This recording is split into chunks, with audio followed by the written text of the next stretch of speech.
Good evening mga kabikes. Dito na tayo sa Manila. Nakarating na din at nakatulog na tayo ng konti. So, dumating ako kanina is mga 8:30. 8:30 sa Pasay. Tapos nakasakay. Basta siguro kung mga 9:30 ako nakarating dito sa bahay.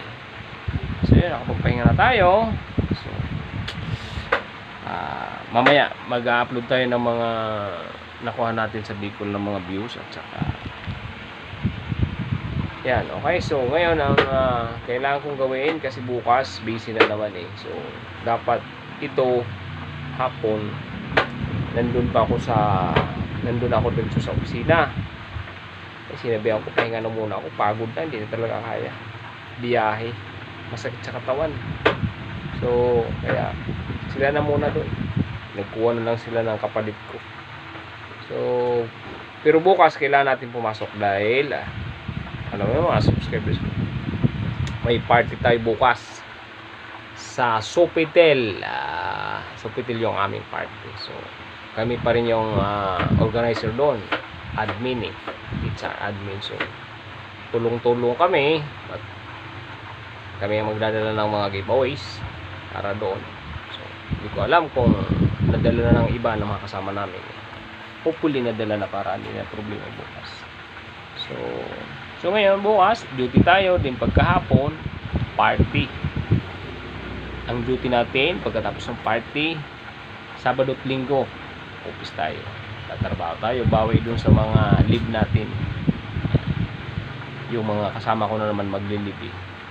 Okay, good evening ulit po sa inyo lahat, sa aking mga subscribers. Salamat po ulit sa puno ng aking videos.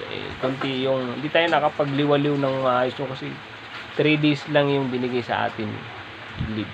So hindi hindi kumpleto kasi actually pinuntahan ko talaga doon yung aming family, usap-usapan sana din, kasama na yung kasal lang aking pamangkin.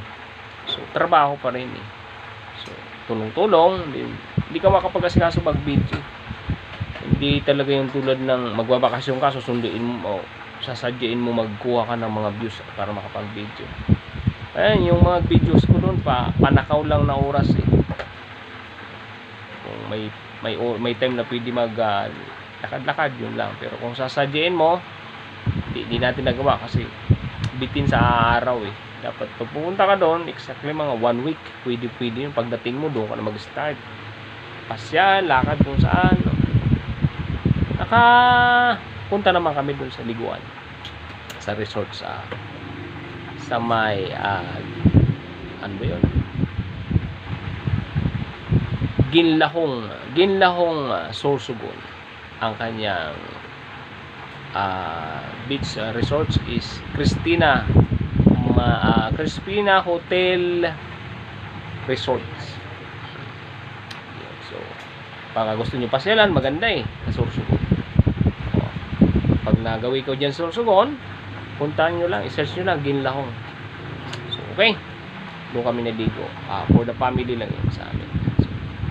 So, tapos biyahe naman. Tapos pagdating sa bahay, biyahe uli, papunta sa Bulan, sa amin sa bayan namin. Pagdating na naman sa Bulan, biyahe na naman uli, papunta ng bayan. Kasi pagka umaga, biyahe na naman uli, gala sa Bulan. Kayo nagkuha ko ng tickets for the ticket na papunta natin pabalik.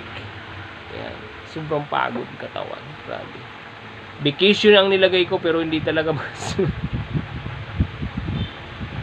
okay, mga kabikes at aking mga subscribers, salamat po ulit sa panonood ng aking videos. Huwag niyo pong kalilimutan lagi mag-subscribe at mag-follow, comment ng aking mga videos. Salamat po ulit ng marami.